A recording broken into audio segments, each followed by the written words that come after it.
استثناء اور اس کا 24واں باب جو 22 آیات پر مشتمل ہے۔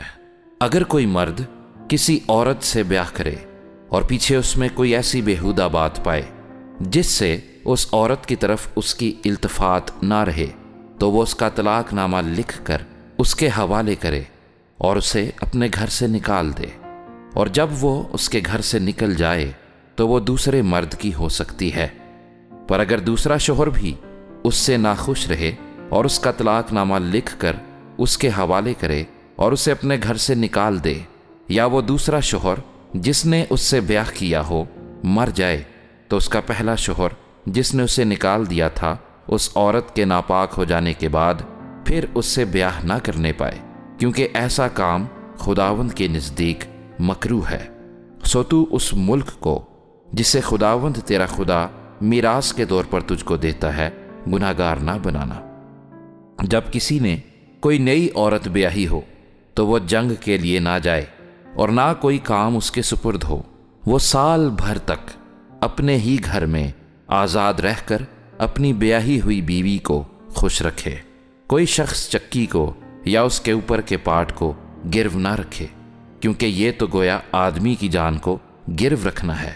اگر کوئی شخص اپنے اسرائیلی بھائیوں میں سے کسی کو غلام بنائے یا بیچنے کی نیت سے چراتا ہوا پکڑا جائے تو وہ چور مار ڈالا جائے۔ یوں تو ایسی برائی اپنے درمیان سے دفع کرنا۔ تو کوڑ کی بیماری کی طرف سے ہوشیار رہنا اور لاوی کہنوں کی سب باتوں کو جو وہ تم کو بتائیں جاں فشانی سے ماننا اور ان کے مطابق عمل کرنا۔ جیسا میں نے ان کو حکم کیا ہے ویسا ہی دھیان دے کر کرنا۔ تو یاد رکھنا کہ خداوند تیرے خدا نے جب تم مصر سے نکل کر آ رہے تھے تو راستے میں مریم سے کیا کیا۔ جب تو اپنے بھائی کو کچھ قرض دے تو گرو کی چیز لینے کو اس کے گھر میں نہ گھسنا،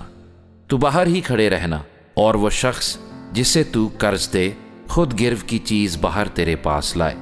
اور اگر وہ شخص مسکین ہو تو اس کی گرو کی چیز کو پاس رکھ کر سو نہ جانا، بلکہ جب آفتاب غروب ہونے لگے تو اس کی چیز اسے پھیر دینا،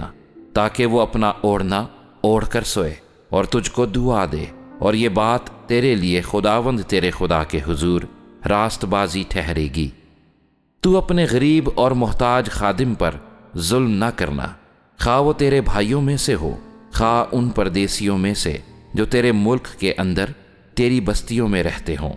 تو اسی دن اس سے پہلے کہ آفتاب غروب ہو اس کی مزدوری اسے دینا، کیونکہ وہ غریب ہے اور اس کا دل مزدوری میں لگا رہتا ہے، تا نہ ہو کہ وہ خداوند سے تیرے خلاف فریاد کرے اور یہ تیرے حق میں گناہ ٹھہرے۔